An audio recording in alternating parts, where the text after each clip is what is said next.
আরে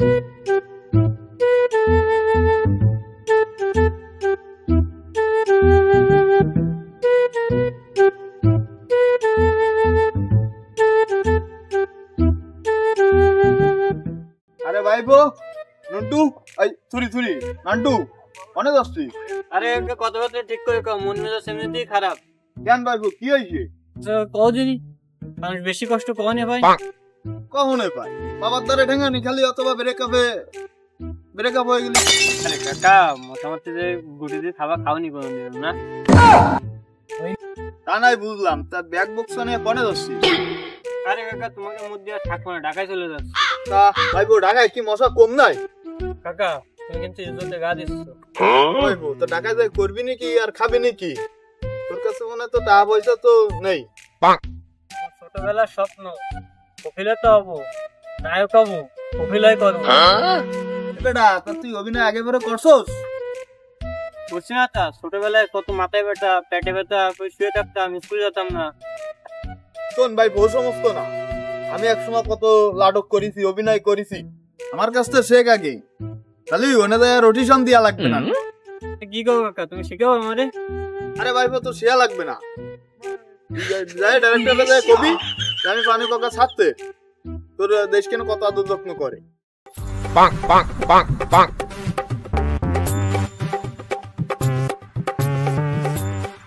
ও কাকা কি আইছি? আরে আর কইছে লাইটু ঢাকায় যাচ্ছে, লাইও কইছি ঢাকায় তো যাচ্ছিস, ভালো কথা।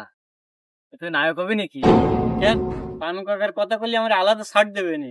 কেন ডাইরেক্টর কি পানু কাকার শৌন নাই, ছাড় দেবে? ভাই বউ কষি অত লাফায় না। তুমি কি জানো সিনেমার জগতে আমার কত নাম ডাক ছিল? কিসিরা তো নাম ডাক?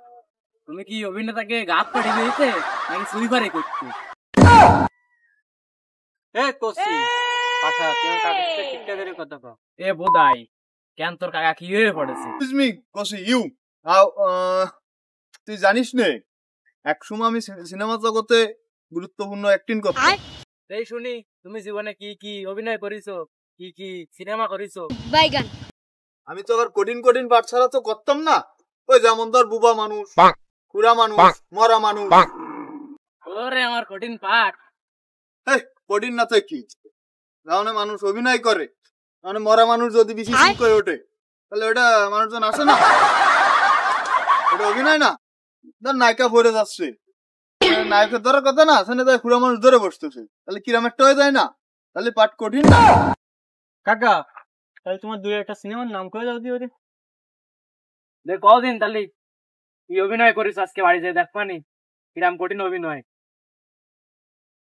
মারা খেয়ে গেলাম না। কি আইছে ওকা, সিনেমা কি মার্কেট আউট হয়ে গেছে নাকি? আরে মার্কেট আউট হয়ে যাবে কে? তাহলে শোন, প্রথম সিনেমা করিলাম ক্রিস।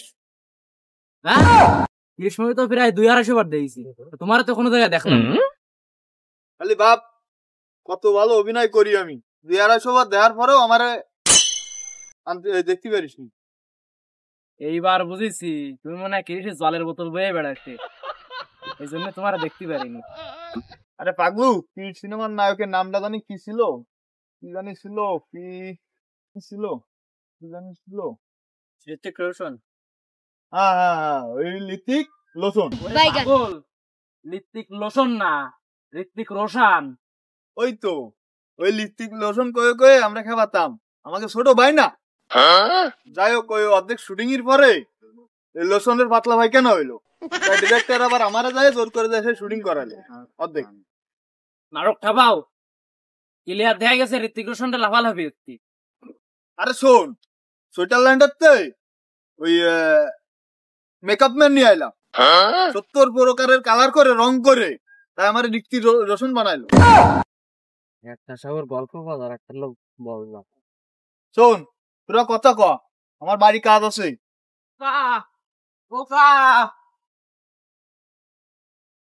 কি আছে ভাই? বাড়ি ঘরে কিন্তু মোটে দেয় না, কাকি কিন্তু খেপা, ভালি কিন্তু পুষে দু না দনবে নে। ঘরের রমণী জানো কাল নাগিনী। এই সামনে আর একজন আইছে, এ বোর কি আমি ভয় পাই? বাইগান। আগের দিন যে দেখলাম কাকিমার পা ধরে কিটি কতিলে তুমি আরে ও তো তোর কাকিমার পা শুলো দিল, তো ঠ্যাংটা শুলো দিছিলাম। পাগল কোথাকার। কিন্তু কাকিমার হাতে দেই বড় এখন চলা দিলাম, ওখান থেকে খেপছিল। পছন্দ তো কি তাহলে দিয়ে ফেলালো না? গেল গা।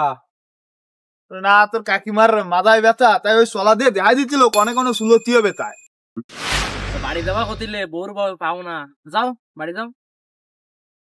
কাকা চলো চলি, ঢাকায় যা ক্যান্সেল। বাইরের দিক যাই, আগে তোমাদের তো অভিনয় শেখবো, তারপরে ঢাকায় যাওয়া হয়নি। চল ভাইপো, খেলাতে লাগলি, কিরাম বেশি বেশি অভিনয় করতে আয়, ছেড়ে দিবানি আর।